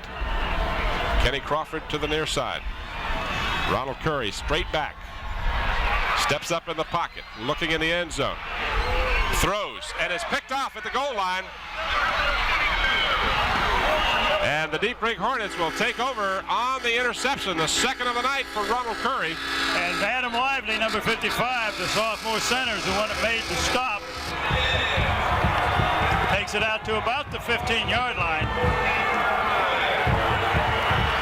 So the Hornets stop a crucial 3rd and goal. The Crabbers had it 3rd and goal at the 3-yard line, but then after the penalty, had a 3rd and long for the goal to go. And the interception for the Hornets stops the threat of Hampton. They hold on to a 12-0 lead, a precarious 12-0 lead, I hasten to add. This is Dyer, and Dyer breaks into the open. And he is tripped up, but not before he gets all the way out to the 41-yard line. Gaddafi McKenzie making the stop, Tim, and he got him around the ankles, but he would have picked up some more yardage had he not. Nothing pumps your offense better than the defense playing well, and vice versa. So the Hornets getting a new breath of life after the interception. And the Deep Creek Hornets side of the field comes alive. This is Dyer. Dyer breaks through the line across midfield.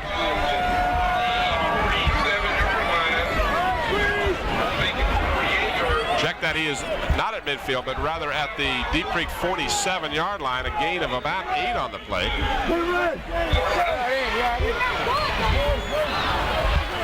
Second down and a long 2 for the Hornets.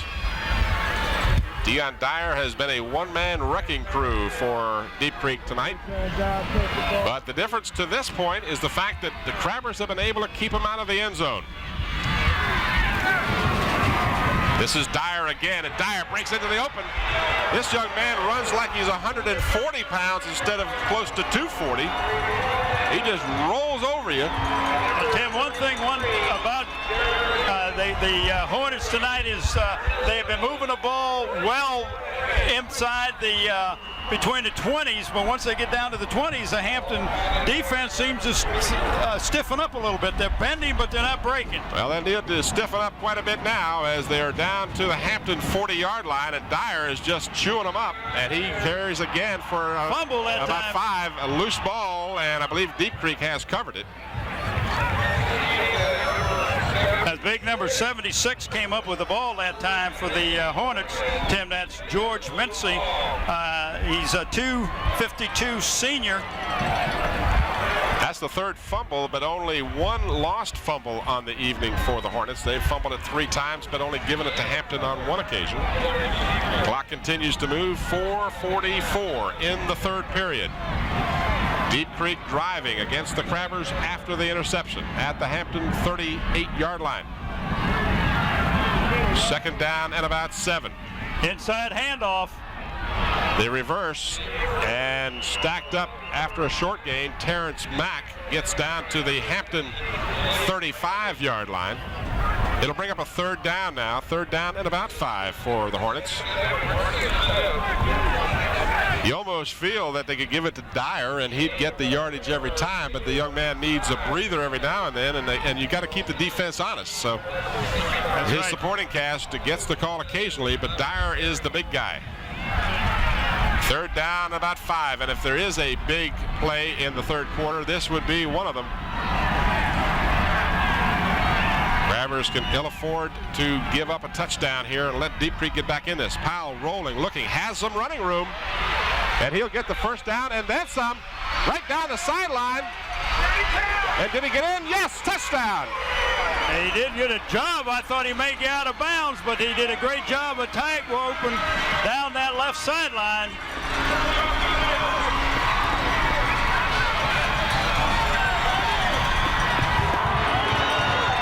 So Artie Powell, he had a 27-yarder last week against Kickingham, and this one is 35 yards. Joe Verdi will be on to try the extra point and try and cut the Hampton lead down to a 5-point difference.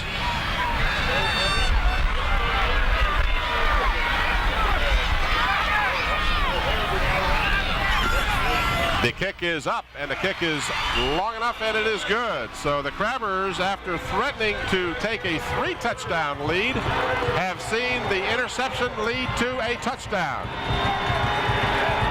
There you see the story. Well, that's one thing that Hampton has done all year, Tim, has been able to take turnovers and turn them into points. And they found that this is what the Hornets probably have done also. But what a great run by the quarterback, number 9, Artie Powell. And, Tim, he's just a junior, 6'5", 195. So Powell goes in from 35 yards out. Joe Verdi adds the extra point. And the Crabbers now lead by a very slim margin of 5 points. And the Crabber offense will be called upon to retaliate here. They were driving when the Deep Creek Hornets defense did the job. Now the Crabbers will be forced to do the same.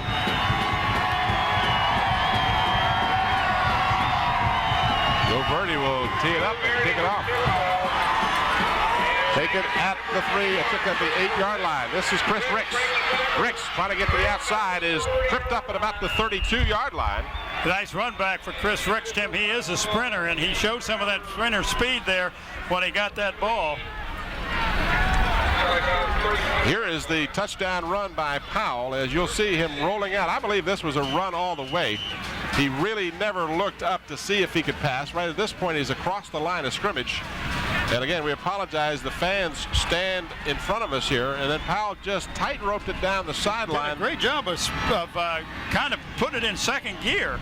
And watch as he lunges. Well, we'll get back to that. He lunges for the goal line to score the touchdown and just got it across. So again, problem was we couldn't have shown it to you in any event because of the stands, the fans in the stands. These guys paid their money to get in. They get to stand up and cheer for their team, right? Absolutely. That was a handoff that time. Look up the middle. I think it was Smith on that last carry. Less than 3 minutes to go in the third quarter. The momentum has swung to the direction of the Deep Creek Hornets. The Crabbers now need to get it back. Curry wants to throw, does. He's got Blizzard open, can't get it to him, however. Bobby Blizzard dove for the ball at the Hornet 45-yard line, just couldn't come up with it. It stops the clock with 2:34 remaining. It's 3rd down and 7 for the Crabbers. Tim, again, you have pointed out many times about running to your left and throwing on the run. It is always a tough job to do. Ronald Curry does it as well as anybody. Just led Bobby Blizzard a little too much that time on that pass. 3rd and long. That's a big 3rd down for the Crabbers because you want to pick up the first down, try to get take some of that momentum away from the Hornets. Curry on the season has better than 700 yards as a rusher.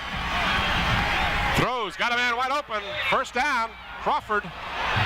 Still on his feet, out close to midfield. And Ronald Curry doesn't care who he throws the ball to. I mean, he does not have a favorite receiver that you can tell because he'll throw it to whoever is open. Nice job that time by Kenny Crawford. And again, we apologize if we said that Kenny Crawford scored a touchdown if it was Daryl Smith, and we apologize to Daryl if it was the other way around. And we were told that several people up here, including the Nobel Prize winner Mike Keach, told us that it was Kenny Jackson. So we're still debating the second touchdown. First out for the Crabbers. Curry rolling, looking, gets away from one tackler, gets away from another one. He's across midfield down to the 40. He steps away from yet another one all the way down to the 33-yard line. Well, he did a great job of splitting two would-be tacklers that time and just kind of shot in between them. Nobody got a clean shot at him. It is amazing what this young man does when he's running with the ball. It looks like he's got a 360-degree vision. You almost expect him to always get away from his would-be tackler. Now, a couple of times tonight he didn't, but for the most part he does. It's just amazing. Well, and it's got to be frustrating if you're a defensive lineman. You've been chasing this guy all night, and you haven't caught him many times. Now, there is Jackson lined wide to the left. That's the young man who we think may have gotten the touchdown as well. This is Smith. He's going to score. Oh, what a job that time by Daryl Smith. Whoa. Daryl right up Smith. the middle, Tim. 33 yards. Let's look for a penalty flag. I don't see one.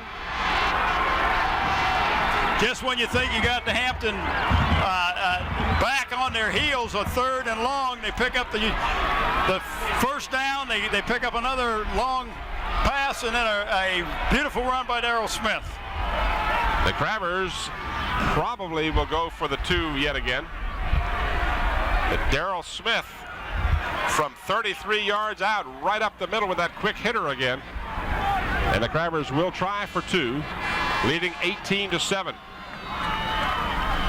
And now Curry will call a timeout. It looked like he was trying to draw them offside, but it didn't get the job done. And now the Crabbers burn another timeout. I don't know if we have that touchdown on replay or not, and we apologize to our viewers. Here we come. Scotty is doing both things, and you just watch, Tim. It's just that quick hitter right up the middle. He's great. You heard that? We'll talk about it a little later, but watch him. Looks like he has stopped right here, and he breaks through. Well, let's give the credit to the offensive line. Yes. They're going to make a hole right here. Look at the blocking, and Smith just bursts through that defensive line. And then you can see big number 77 in your pictured blocking, and he makes a nice cut here to the left. It looks like he's going to go to the left and then cuts back to the right. What a nice job. Well, I mean, he did. He made a stop on a dime cut to the outside, and after that, nobody even got close to him. That looks like a good ball player, that number 11, Tim. We've called his name Terrence Mack. Has done a good job all night, but there's one time when Daryl Smith had the upper hand. Smith has got some speed as the young man has put it in the end zone. Thank you, Scotty, and if you give us our return back. Well, and I just want to tell everybody that Scotty says this isn't all bad. Yes. He said it's not all bad, Tim. He has lost 12 pounds. All right, they'll go for 2 now. They give the ball to Smith. I don't see a signal yet. No, now they say he did not get in.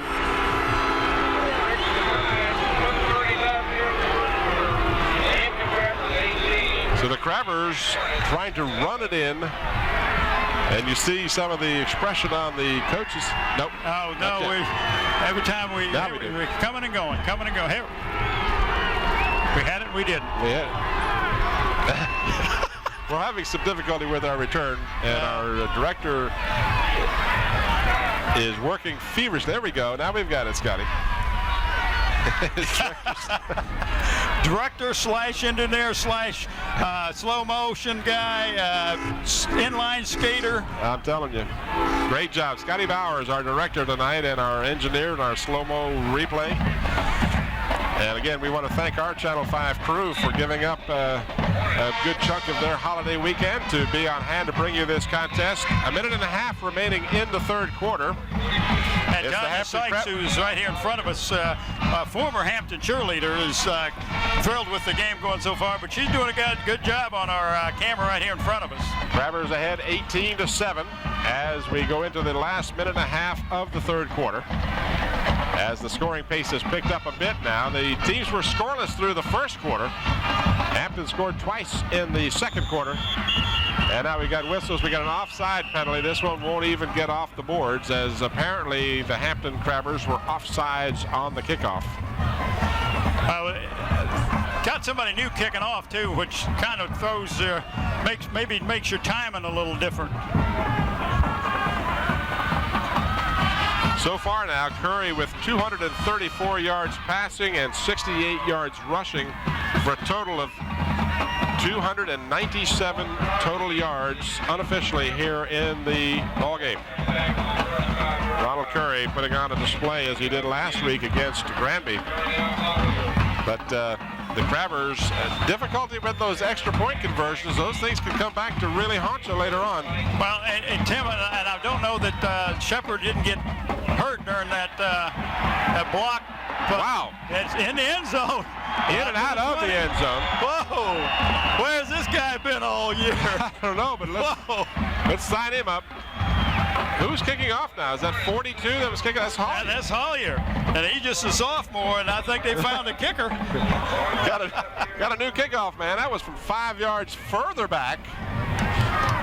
And he just shot a line drive into the end zone. The Deep Creek Hornets didn't even have an opportunity to get back and return it. There you see the story. The visitors, the Hampton Crabbers, with one timeout remaining with 18 points. And the Deep Creek Hornets with 7 points and all 3 of their timeouts remaining. All right, the Hornets now will try to regain the momentum.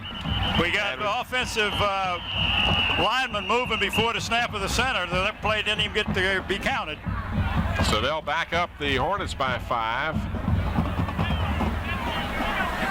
And we apologize that Mick McCullough's mic isn't working, but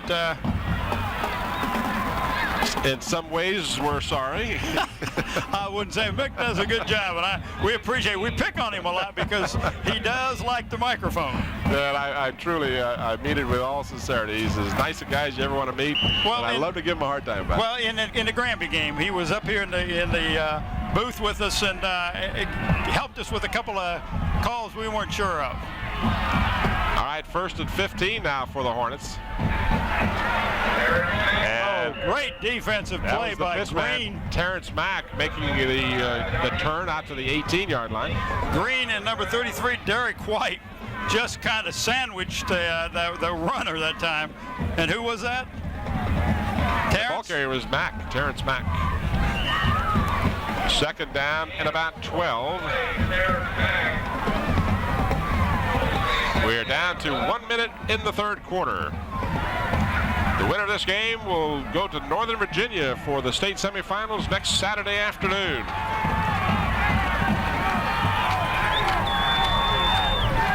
That's Mack in motion. Powell keeping the ball. And he is almost tripped up as he gets to the line of scrimmage. And then finally, an excellent effort on the part of Artie Powell getting the 1st down. He really did. It looked like it was Ronald Curry that tried to catch him in a backfield. And young man has got some pretty good speed. Artie Powell picks up about 13 on the play. Well, actually, they give him 14 yards as they mark the ball now at the 32-yard line of Deep Creek. The out-of-bounds play stops the clock with 38 seconds to go in the 3rd. Well, that was, 12? It was first, 2nd and 12 anyway, wasn't it? Yeah, 2nd and 12. He picked up about 13, maybe even 14 on the play. Double wing T. Now the man in motion is Frost. And this is Dyer. And Dyer just won't go down. All the way out to the 50-yard line. Dion Dyer just won't stop moving those legs. And that was number 7 of Hampton, McKenzie. And Tim McKenzie, only 162 pounds, 5'8", and he was hanging on to his leg for dear life. And being dragged all the while. Dion Dyer is one of the most powerful runners I have ever seen. He doesn't give you a lot of finesse, but he's got great quickness, and it is just so powerful. Ball just shy of midfield. 1st down for the Hornets. On the inside handoff. This is Mack. And Ronald Curry. Frost, the carrier. And that was Ronald Curry, Tim, that made a great job of tackling him. That's like an inside trap play, almost like a reverse.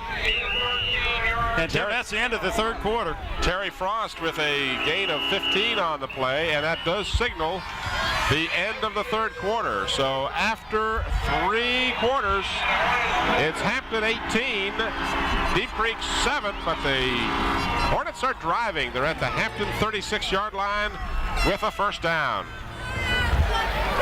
You want to talk about your player of the game? Oh, yeah, I'm so excited. We got some people that have really come up and are showing themselves as potential player of the game. We will pick a player of the game from Hampton tonight, and that player will receive a plaque and a shirt. Plaque comes from Buckwalter Engraving, located at Kickotan Road. Dave Buckwalter, the owner, call 723-6067.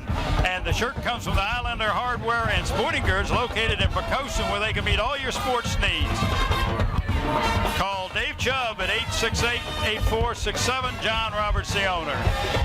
The Grabbers holding on to an 11-point lead as we get set to start the fourth quarter. The ball will be at the Hampton 36-yard line. 1st and 10 for the Hornets of Deep Creek High School. This is Tim Cole along with Bob Hintz. Hope you're enjoying our coverage here on both Channel 5 in Hampton and Channel 23 in Chesapeake. And again, we welcome you to our coverage in Chesapeake, our first opportunity to share a broadcast with you. Of course, again, we want to thank Channel 23 for providing us in Hampton with coverage of the Deep Creek Kickotan game last week. A great job. That's an excellent crew on Channel 23. All right, the Hornets set to get the fourth quarter underway. Mack is the man in motion. Dyer is the man with the ball. And he is still being wrestled and finally taken down after about 7 yards. Probably closer to 8 when they get through marking it. Mark Baycoat, one of the tacklers on it, just a host of Hampton crabbers. He's so hard to bring down.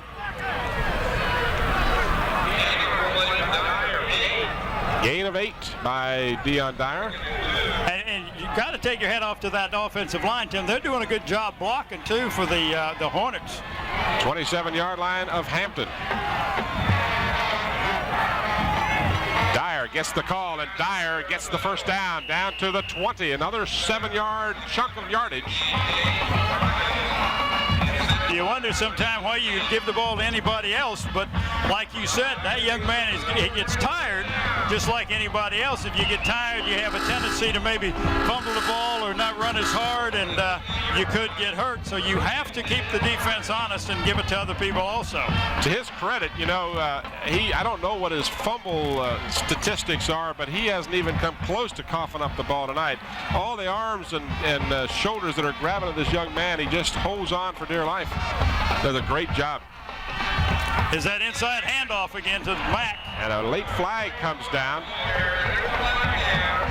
Mack got back to the line of scrimmage and maybe a half a yard, but a penalty flag on the play. I gave you some statistics, Tim, for that. He may have some fumbles and all for Dyer.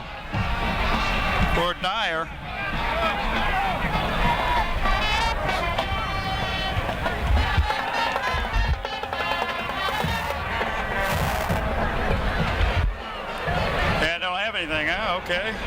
Well, yeah, we got fumbles lost and whatever. All you got to do is look. That's for the team, though. Oh, okay. So the penalty moves the Deep Creek Hornets back. 30-yard line. Holding was the call against the Hornets. At the Hampton 30.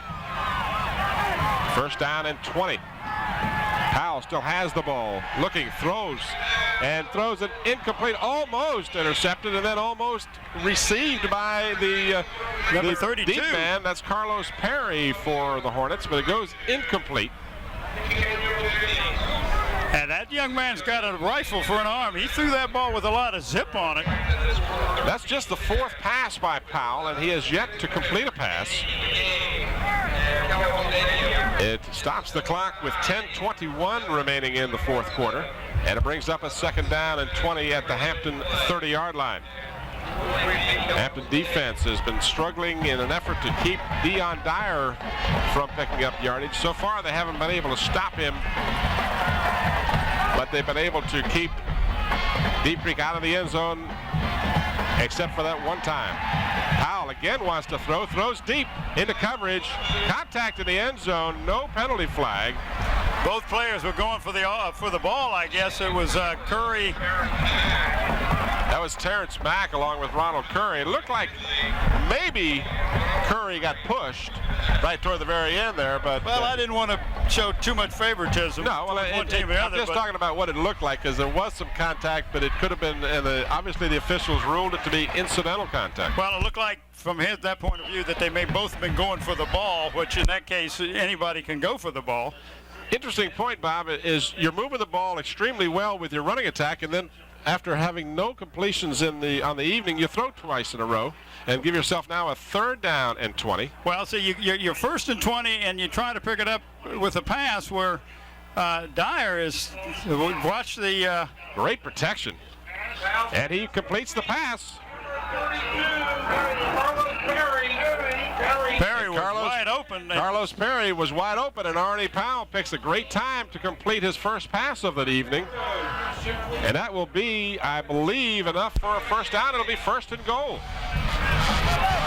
So that's what they were trying to do. Even never let it be said, I try and second guess a coach like Carter. Jerry Carter has great credentials, and certainly I was just a bit surprised by the pass, but now 3 times in a row, and for Deep Creek, the 3rd time is the charm. Well, you got to figure pretty soon you're going to complete one of them to somebody. Well, Perry was wide open, and Powell made no mistake. Got it right on the money. 1st and goal at the 8. Who do you think gets the call? Dyer tripped up at the 3. And that was Ronald Curry, Tim, on the bottom of the pile. He took his legs right out from under him, but he still goes forward for, 2 or 3 more yards, didn't he? All the way down to about the 2-yard line. Clock becomes a bit of a factor now with 9:20, and it's moving.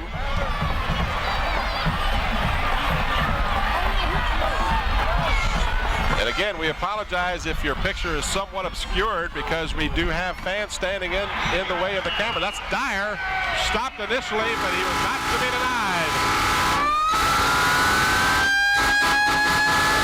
He is really tough to bring down. Groggins hit him, stopped him, but he didn't take his feet out from under him, and he kept right on going.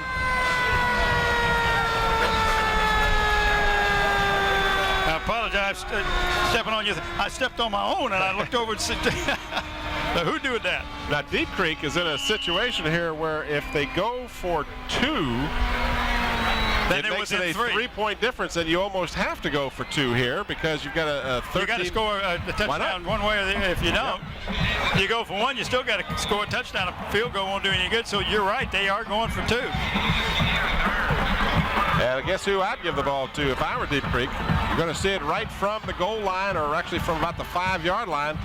And the fake to Dyer. Powell looking, throwing, and it is intercepted in the end zone, so it will go for naught, but it's not really that important, because you would have needed a touchdown in any event.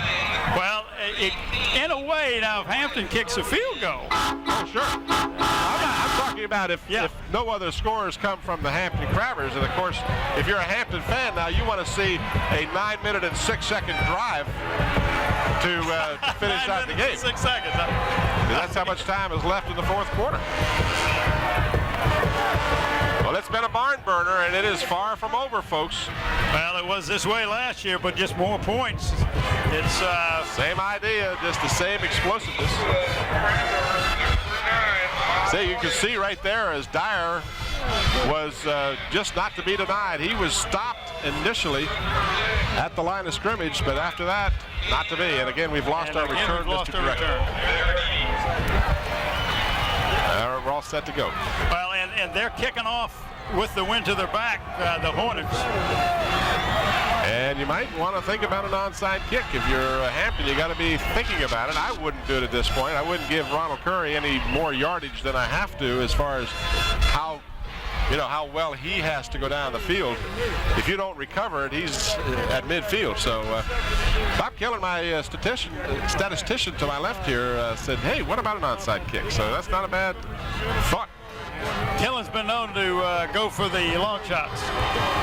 But I do believe Birdie is going to go for the big kickoff with the wind behind him, and he does.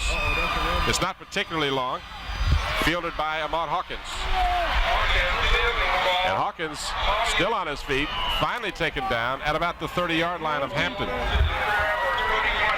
All right, we'll return to Oscar Smith High School for the conclusion of our championship game after this brief timeout.